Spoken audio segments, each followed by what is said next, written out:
How's everybody doing tonight? Welcome to Cup of Joe with Joe. Tonight is Wednesday night, January 19th. It is the 19th. Yes, it is.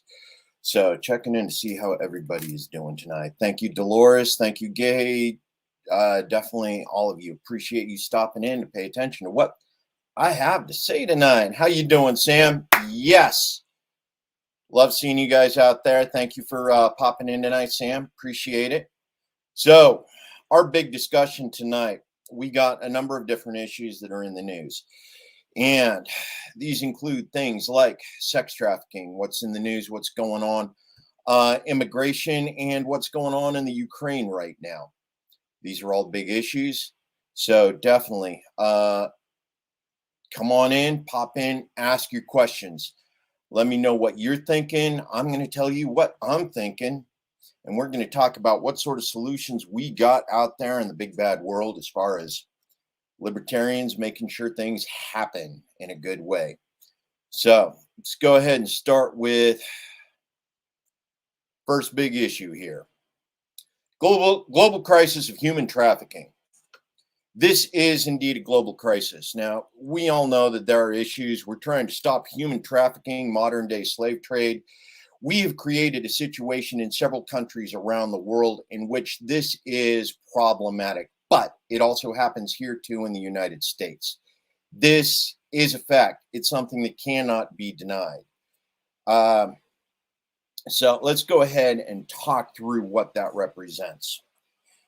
Now, sex trafficking, human trafficking, what that represents across the entire spectrum. Now, we take a look at what goes on in several countries around the United States. One of them, in my experiences in Afghanistan and Iraq as a military veteran. This is something we don't talk about very often. The reason why is because it's downplayed what exactly has happened in those countries. There is a problem, and this is something that's actually been made even worse by certain presences within the State Department as well as the CIA, particularly in Afghanistan. And that is the nature of relationships between men, warlords, and war trophies, or boys in a lot of cases. Yeah, especially in Afghanistan. This is one of those things where it's problematic. Reason why is because despite the fact that they are Islamic, significant number of the warlords over there don't consider relationships between men and boys to be a violation of the rules against homosexuality. Now, ironically, this was one of those things that was real big early on. It was one of the reasons why the Taliban was actually so successful in the early stages after they pushed out, after the Mujahideen pushed out the, absolutely, James. CIA, So human trafficking. The Mujahideen was very successful in becoming the Taliban in Afghanistan. They were very successful in creating their own code of morality, one of which was fairly easy. Reason why is because significant portion of the Afghanis were very much against one of their cultural traditions that involved men and boys. So it was very easy to find people who were very offended by that particular practice. So during the time between the Soviet occupation and the US occupation, when the Taliban had their strongest points, that was not something that was tolerated. Along comes the United States, and boom, we have people we have gone in, restructured, rebalanced, and reorganized the Afghan government. We've put in our puppet in the terms of Karzai, and we've created a situation where now we support warlords who were very anti-Taliban.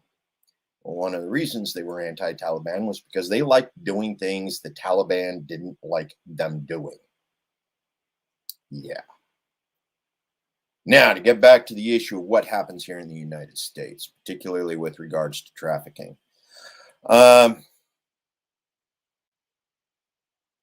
Big thing in the news, we have the Ghislaine Maxwell trial. It's over now. The court records are sealed. The evidence is sealed. However, we do have the FBI that's gone in and done an investigation, and the Queen has actually rescinded all military titles and awards of Prince Andrew as a result of certain investigations that have gone on in England in relationship to the Ghislaine Maxwell and Jeffrey Epstein trials and tribulations. Now, an awful lot of people like to go on out there and say, yeah, well, that's the elites, that's the elites, that's the elites. No, folks, here's one of the things about crime in the United States. Crime in the United States, even when done by the elites, is done as a product of opportunity more often than not. So, we can talk about what's going on with Ghislaine Maxwell. We can talk about Jeffrey Epstein and the fact that he didn't kill himself. Yes, I said that. But the thing is human trafficking occurs at the local level, in the communities, in families, particularly as financial desperation continues to build.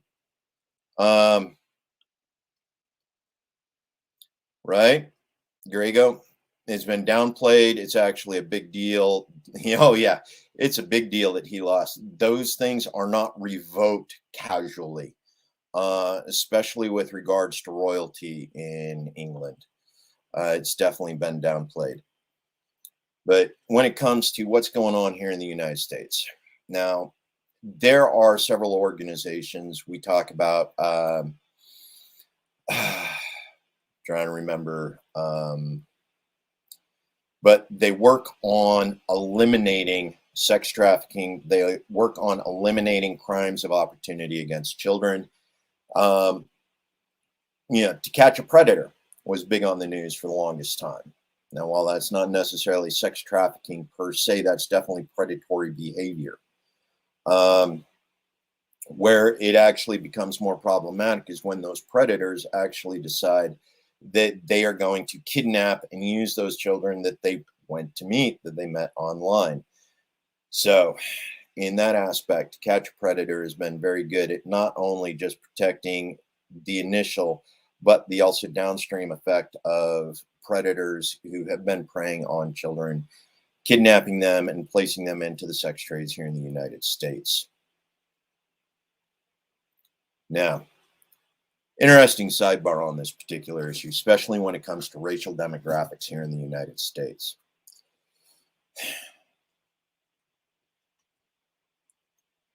Murdered and missing Indigenous persons. This is men and women both. When we talk about sexual predation, most of the United States on average, and we'll go with the standard numbers. Reason why? Because they become fairly entrenched. 1 in 4 women under the age of 21, or 1 in 4, have been sexually harassed and or assaulted before they turn 21.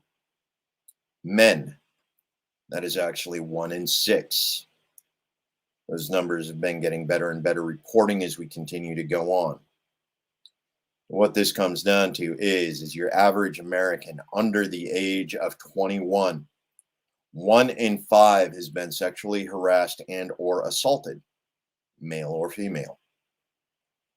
We take a look at the street worker situation in California. Here it was about, 2 years ago, 3 years ago, when California actually went through and decriminalized. This was an interesting situation about that.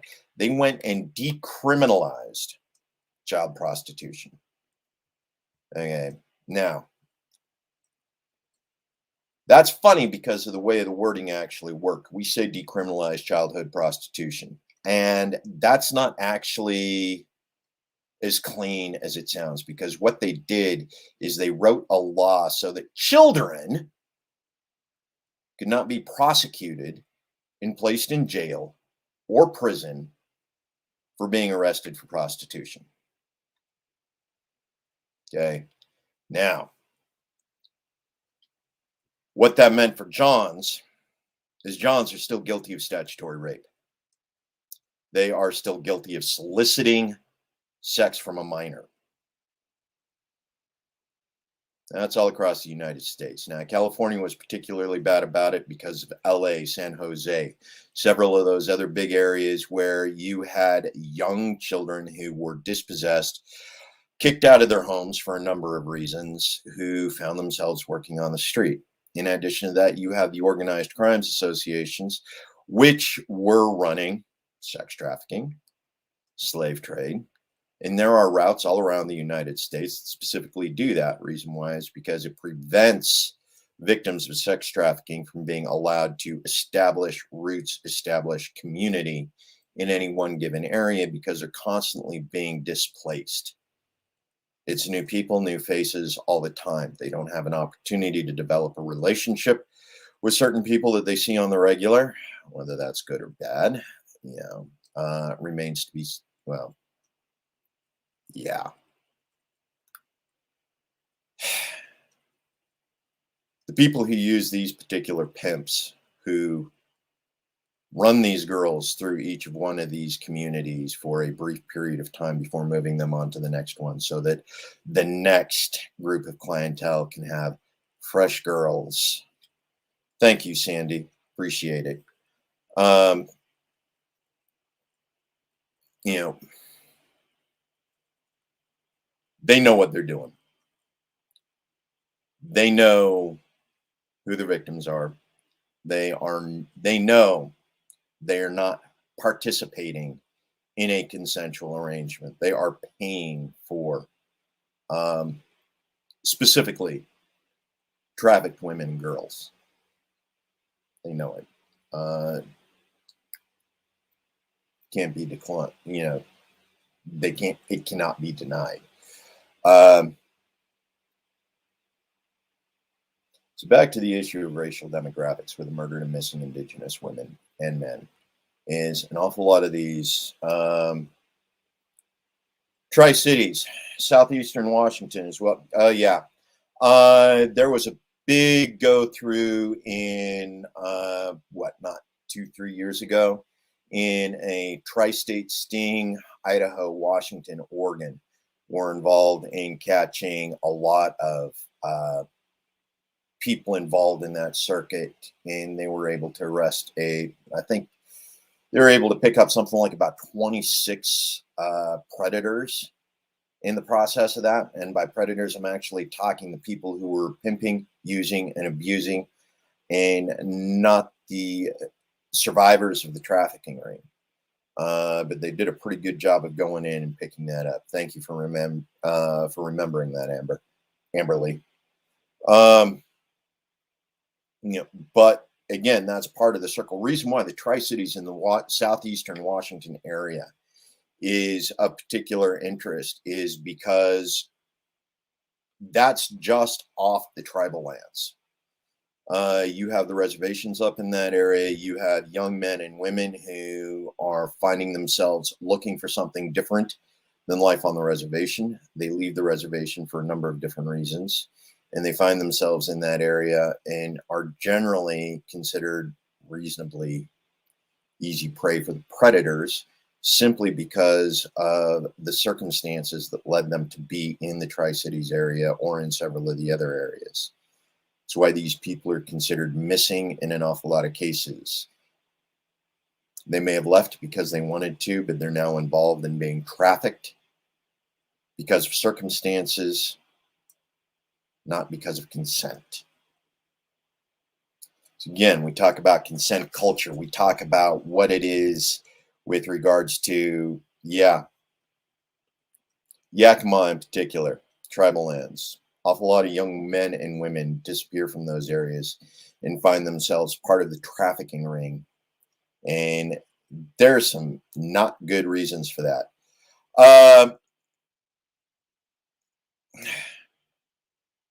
It feels like there's only 1 or 2 stories a year. Absolutely, it should be more. We know that this is a common scenario, and despite the fact that we talk about it from a perspective of, this is organized crime doing it. This is other situations. This is elite, pedophile rings. We talk about that, But the truth is the vast majority of that 1 in 4 who were sexually assaulted, the young women who become part of that group, um, we have experiences all across the nation where it's not just organized crime that's doing it. We have families, that have decided that, you know, because one of their children has decided to be sexually active, they might as well be selling it. And they in turn use this money, for a number of different reasons. Pay bills, buy luxury items, you know. The big one, of course, is drugs, particularly in this state where you find predators who not only provide a number of drugs, the big one being heroin, um, because dealing these drugs on the black market gives them access to children. So when we talk about, yeah, Brandy, you bring it up, Duggar, the Josh Duggar scenario, you know, child porn. This guy was part of the evangelical family, for a decade. Big TV presence, homeschooling, 20 kids living in the same house, you know, and Josh Duggar. Here he is. He gets arrested, found guilty, you know, crimes of opportunity continue to exist. Josh Duggar happened to be one of those that exploited availability. Um, the gentrification, yeah, that's affecting everybody. But absolutely, tribal life, indigenous life, however you want to phrase that, the gentrification, the process of gentrification, continues to create situations that are not, you know, uh, that do not create a sustainable tribal culture in a lot of those areas. Now, we got an awful lot of good luck with some of the tribes in that they've developed good relationships, they've developed sustainable community. They were not part of that extreme cultural trauma that we were in, that was part of the Trail of Tears and other situations like that. But again, we still continue to see poverty on the reservations affect sex trafficking and organized crime here in the United States. Um, yeah, I'm back to Josh Duggar. Yeah, and they covered it up repeatedly. And of course, because it is evangelicals, because it is religious, because Lot was a good man. Yeah. Don't get me started on my anti-religious views, not at the moment, especially with regards to Josh and his ilk. But the thing is, we have programs across the United States. We have a new version of the Underground Railroad, which focuses on rescuing victims of sex trafficking in particular. Idaho has a very good program. It's anti-trafficking, the Idaho Anti-Trafficking Alliance, IATA. They focus on creating opportunities for survivors of sex trafficking to come in and heal. They work locally to help find who's doing trafficking. They work locally to find who's being trafficked. And this is across the spectrum. This is people who have actually been kidnapped by organized crime, been contacted and have become sex trafficked through their addictions to drugs, and including those who were being sex trafficked by family, being abused by family in that process. So, sex trafficking, folks. Now, here's the thing with a libertarian view on that. We do distinguish between sex trafficking and sex work. Sex work is consensual. Sex work is done by people who want to do the work. versus being trafficked. It's the difference between consensual, where the labor is a labor of love, it is a labor of choice, it is a labor by consent.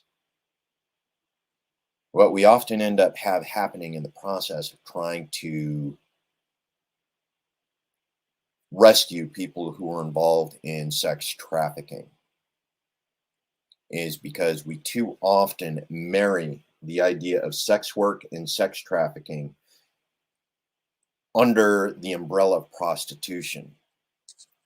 We create a situation where those who want to do the work,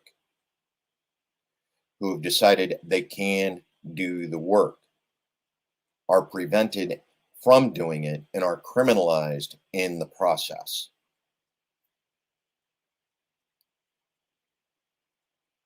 When you criminalize the people who want to do the work, what you do is you empower, well, in this case, I'm going to call it the red market.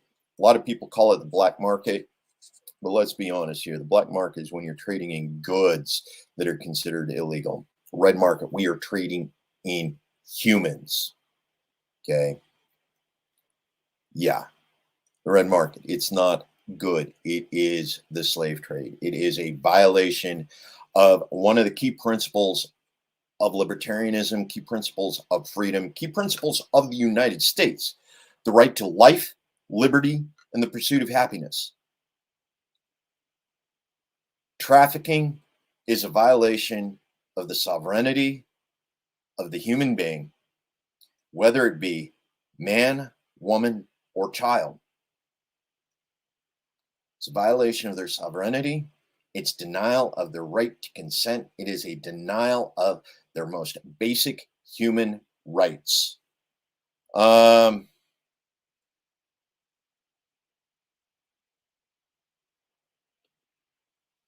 That one's, yep, yeah. So out here in Idaho, seems like Nevada's system of licensing. Um, let's go ahead and talk about that real quick. What?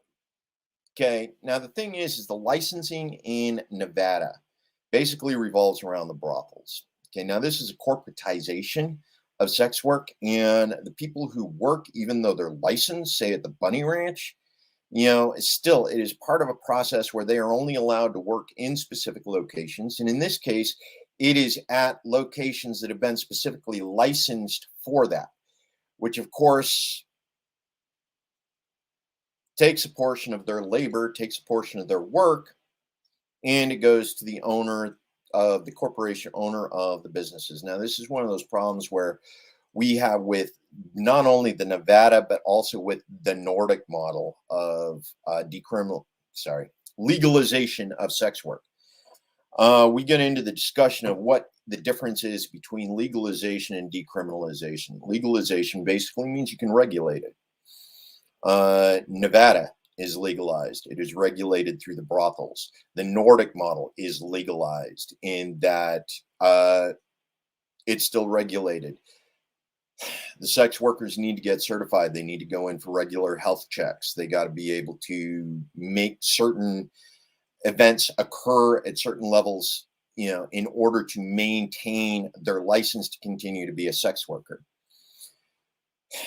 That's become a problem in Europe. Reason why is because the countries themselves do not have consistent legalization in Europe. So you end up in a situation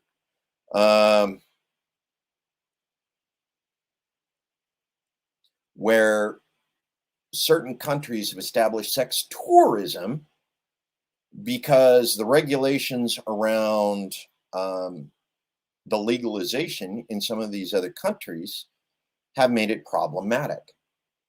Amber, one of the things you brought up, Bunny Ranch in Carson City, but yeah, still sex trafficking, that's a violation of consent. That's a violation of freedoms, which makes it an absolute no-go. And you're right, Yona, STD shots, yeah.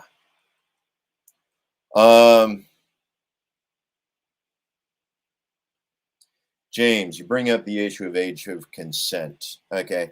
Well, the age of consent in the United States for doing sex work, and this is broad spectrum sex work. This is, working in a brothel. This is being in the porn industry, being filmed for porn, uh, working, actually doing work in some locations. The requirement is that you're 18 anywhere in the United States.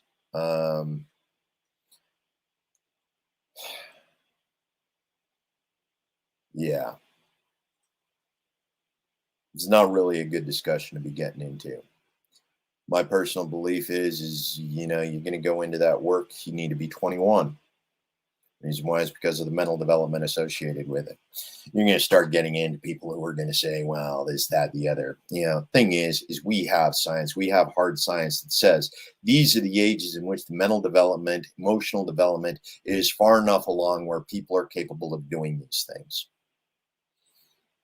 However, 18 will send people to foreign wars in order to blow heads off of little brown kids. I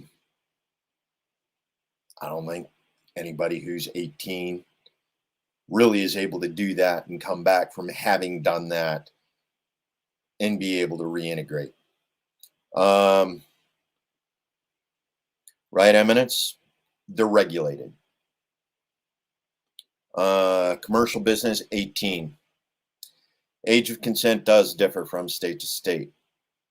But again, if you're trafficking a minor for whatever reason, it's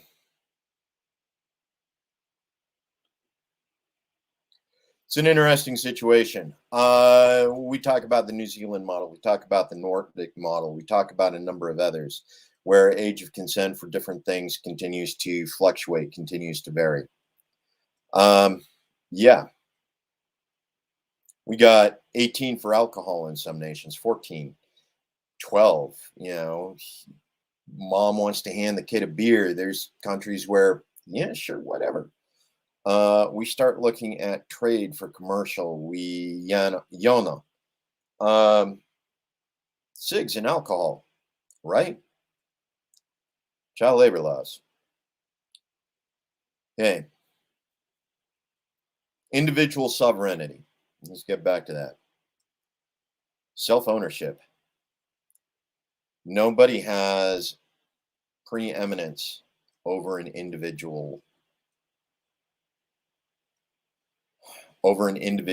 ownership of self. Let's put it that way.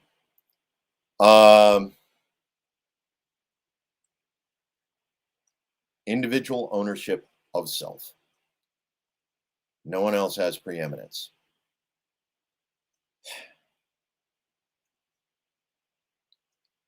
Which makes slavery, trafficking, absolutely abhorrent. So let's go ahead and take a look at our next topic here. I'm 30 minutes into it, and we beat that to death, folks. Just a reminder out there, pay attention to what's going on with sex trafficking. Age of individual ownership, James. Honestly, individual ownership, I'm going to say the day you were born. Straight up. Man, woman, child. The individual sovereignty starts from the moment of birth, when they breathe the first breath.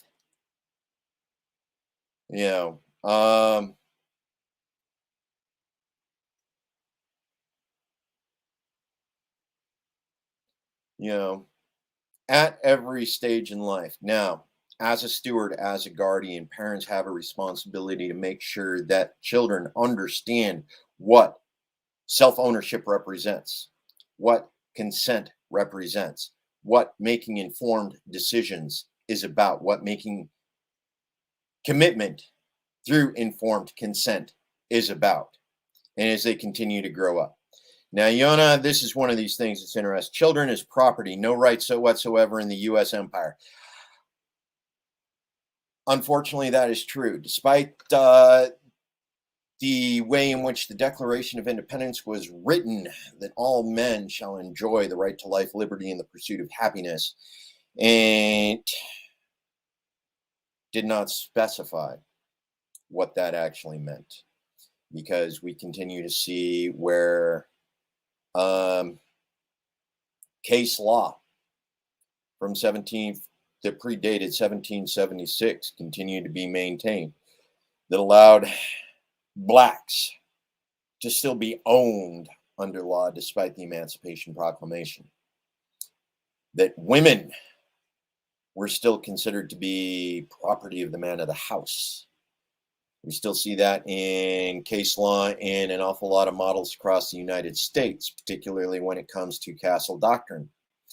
If a woman takes a gun and shoots the man of the house because he is abusing her and actually threatening her life, it's his castle, and therefore she goes to prison for attempted murder or murder in many cases. In children, we still treat them as being owned until they achieve majority or they achieve emancipation. Anyway, let's get on to the next topic. Reason why is because I want to talk about, yeah, absolutely, medieval America, James, absolutely. Okay, the United States is a nation of immigrants. Let's talk about what that means. Okay, more jobs, not wars. Most of the immigrants in the United States, for whatever reason, are coming here because the United States of America is, let's rephrase that, was one of the few places that was safe from American foreign policy. Yes. The United States was one of the few places that was safe from American foreign policy. Now, some of us have seen over the past 10 years, the war has come home. And here we are. Let's take a look at what this means. We're in the process of a fear-driven anti-immigrant mentality. This goes back to my issue that I just mentioned. Yona, absolutely, nation of immigrants, surviving tribal First Nations. Thank you for representing, Yona. Absolutely, thank you for representing. Cherokee Nation in the house. We've domesticated our foreign policy. Yes, we have. Absolutely, Sam. The war has come home. But this comes back to the no human being is illegal. Individual sovereignty, freedom of movement, all of our rights are derived from the concept of self-ownership, whether that's the right to life, liberty, the pursuit of happiness, the ability to acquire property, and the right to defend not just your own life, liberty, and pursuit of happiness, but to defend your right to the fruits of your labor.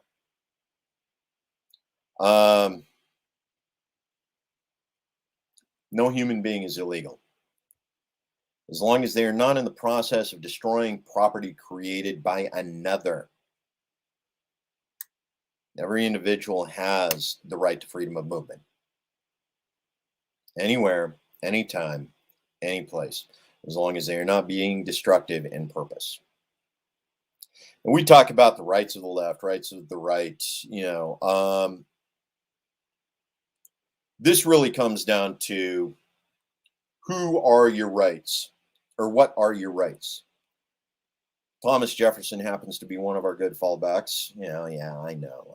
He was part of that bigotry that allowed slavery to continue to exist because his era of white colonizer did not recognize the humanity of the other races. And as you pointed out, Yona, despite the ongoing 5th-century, Cherokees are still here, still present on Turtle Island. The right of the individual to exist, the right to pursuit of happiness, the right of freedom, the sovereignty. No human being is illegal. Simply by existing, they have the right to freedom of movement, And this is actually part of the UN Declaration of Human Rights. Yes, the UNDHR, United Nations Declaration of Human Rights. Freedom of movement, the freedom to leave a country and enter another. It's a United Nations right. It is actually one of those rights that was very much a part of the founding of the United States. It was the invitation to immigrate to the United States and become part of this nation. Yeah, it was close to about, what, 30, 40 years before we actively started interfering with immigration into the United States, where we decided, no, we got enough of you over here. In the early days of the United States, we had unrestrained immigration. There were no laws pertaining to immigration in the United States. Yet now, here we are. We're looking at fear mongering, the open borders.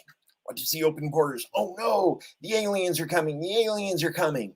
You know, as if somehow a fellow human being who just wants the opportunity for a better life represents a threat. They don't. Never have. Never will. They come to America because they want to work. They come to America because the United States is a land of opportunity. In the United States right now, this is one of those things that's extremely ironic because we have a workforce shortage. People will not go to the farms to work. Immigrants go to the farms to work. Food supply here in the United States, food supply in California, in Oregon, in Washington, here in Idaho, in certain other areas where there is significant farm production, through Texas up through the breadbasket, Nebraska.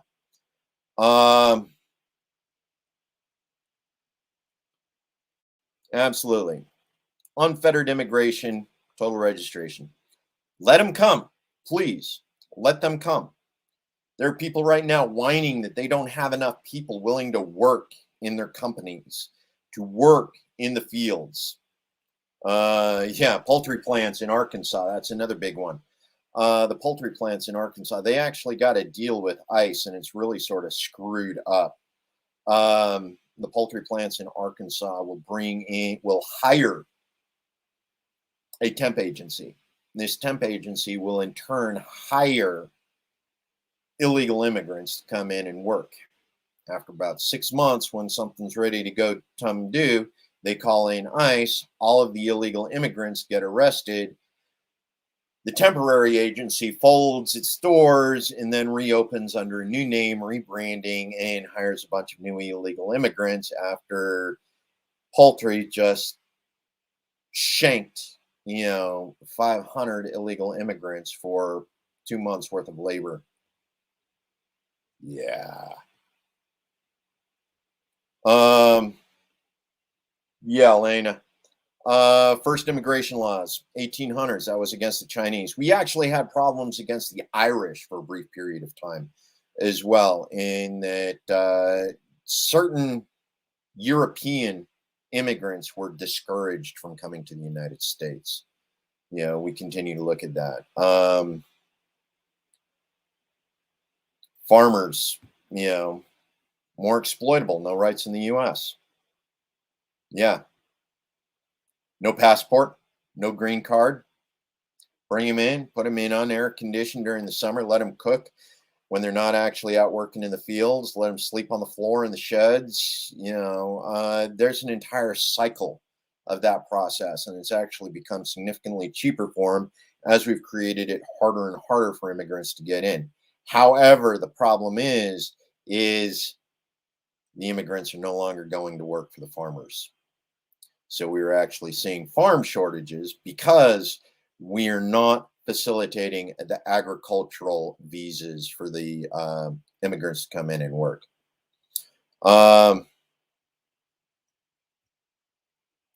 If you hire them legally, There's actually a process right now, and it's sort of screwy about getting them their agricultural visas to actually be able to work. The thing is once you're paying them, man, they got a reason to be here in the United States. It doesn't take them much to get a working card. It doesn't take an employer much to get them legalized. Most employers that do hire the illegals, however, like them illegal. They like them easier to exploit.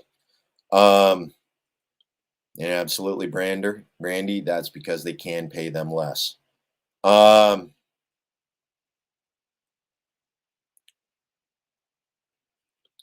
right. Current immigration law is completely um, unworkable. And yes, Yona, modern slaves. This goes back to the human trafficking again.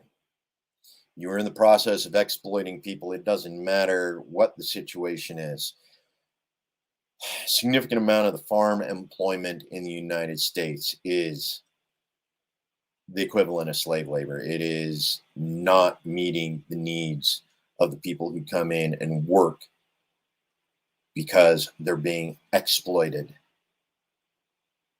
They're in a situation where they are forced to accept something they shouldn't have to consent to. They're doing it because they were coerced. They're not doing it because they consented to it. Absolutely. And Brandy, go ahead and bring this up. Borders with the Marshall Marshall Islands and Puerto Ricans are American citizens. Yet for some reason, despite that, we still do not treat them as American citizens. And James, you bring up the good point. Exploiting people saves money and it lowers prices.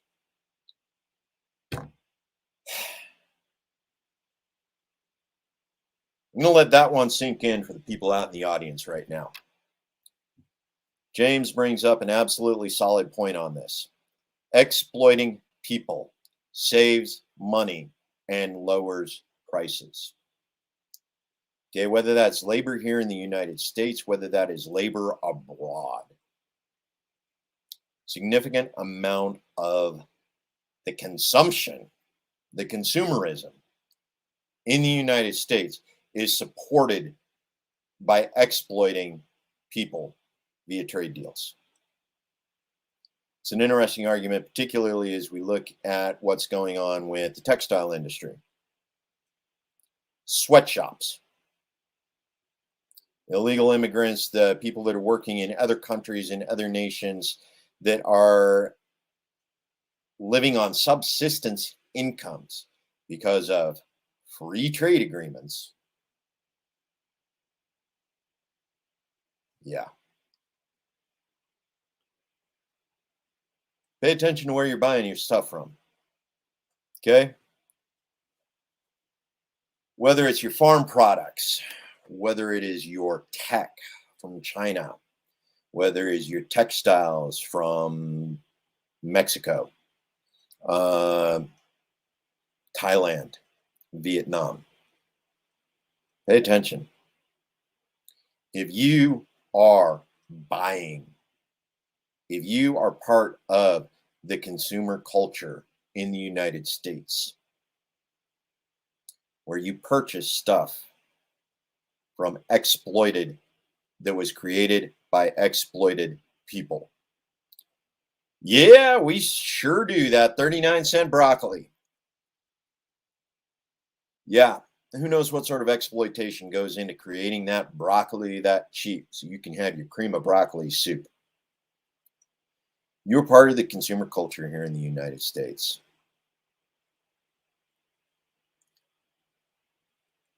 You have to accept a portion of your responsibility in the exploitation of those people that allows you to consume goods so cheaply.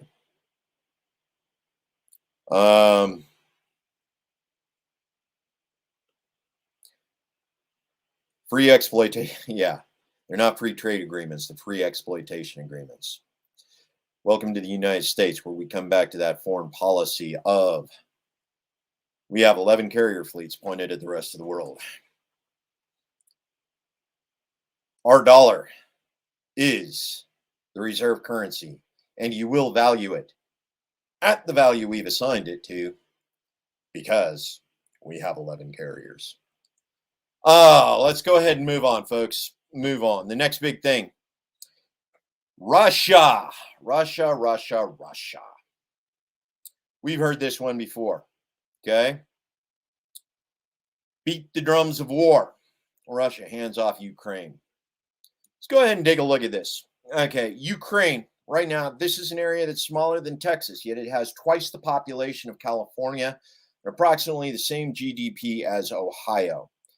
Okay, now for perspective, Ohio happens to be the 7th largest economy in the United States, in much the same way that California is the 7th largest economy in the world. Yes. Ukraine, same GDP as Ohio here in the United States. Okay. This is interesting. Reason why is because this goes back to these free exploitation agreements that James was talking about with regards to immigration. And what I was talking about with regards to military adventurism and the free trade agreements that continue to allow us to exploit these foreign nations. And we've had trade agreements with Ukraine ever since the wall came down and the United Soviet Socialist Republic dissolved into Russia and, several other countries. Ukraine was originally part of the USSR. It is now its own independent country. It's continued to exist as its own independent country close on 30 years. You see here Russia. Up there to the right, you got Belarus, Poland, Romania. And it's right there on the Black Sea, which gives itself, CIA-funded initiatives promoting democracy and anti-Russia propaganda in the Ukraine.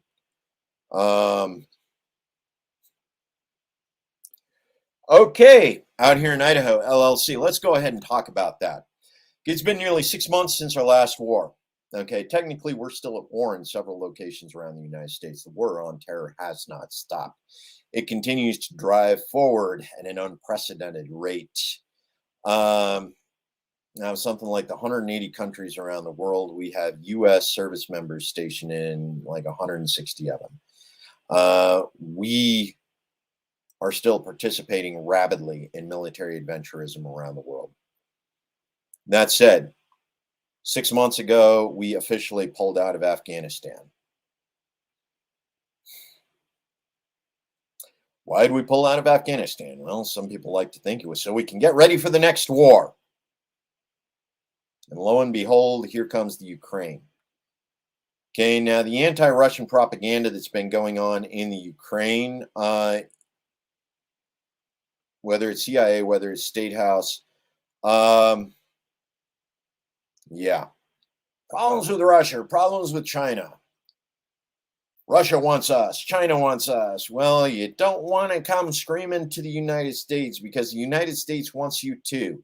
And chances are they're probably going to be even more predatory, particularly as things continue to collapse here in the home country.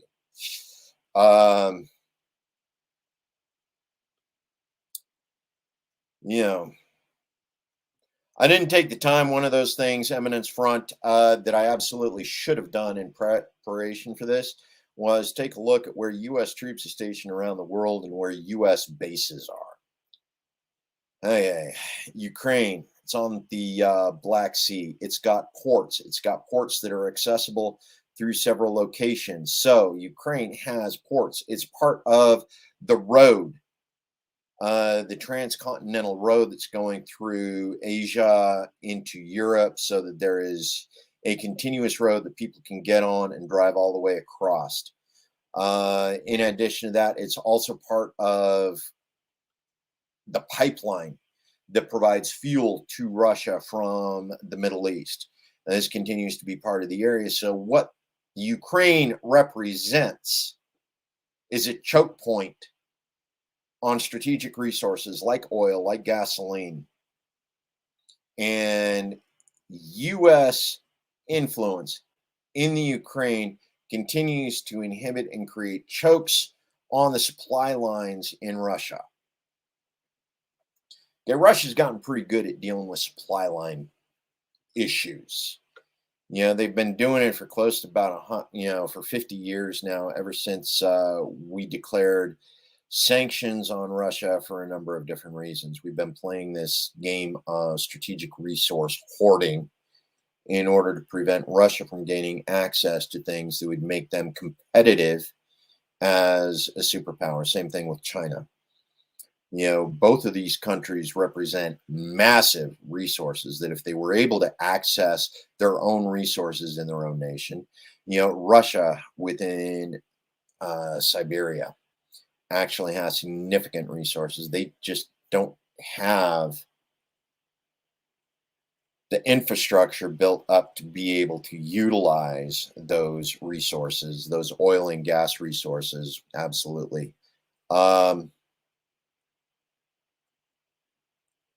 you know, China, Russia, India, many countries work into, but that's one of those things.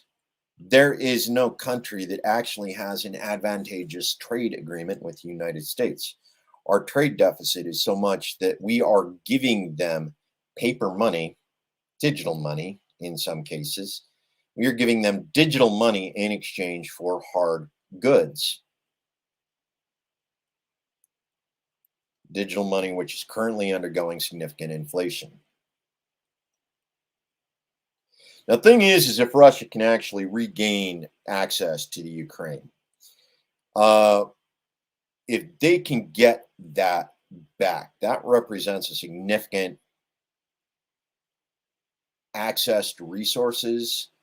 It represents ports that are open year round as opposed to several of the others, which provides ports through into St. Petersburg, Moscow, several other locations.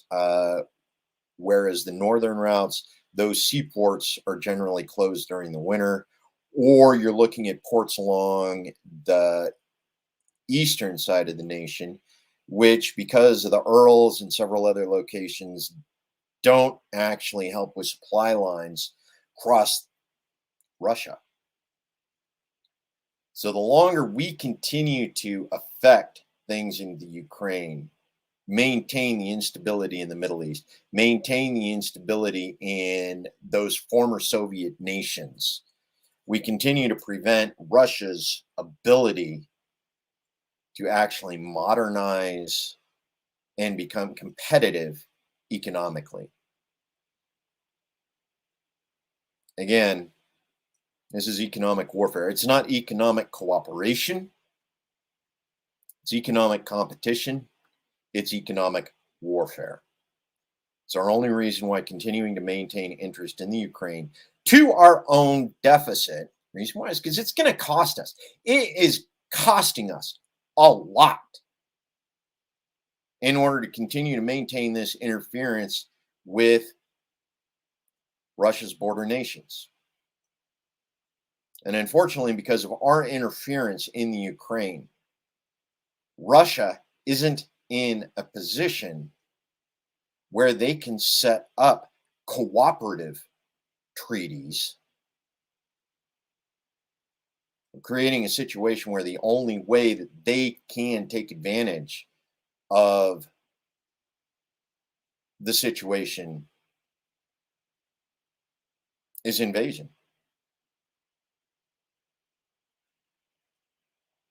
We have the ability to back out of the Ukraine. We have the ability to let Russia create a cooperative agreement with the Ukraine that is to the benefit of the Ukraine and to Russia without allowing war to happen. We've chosen not to.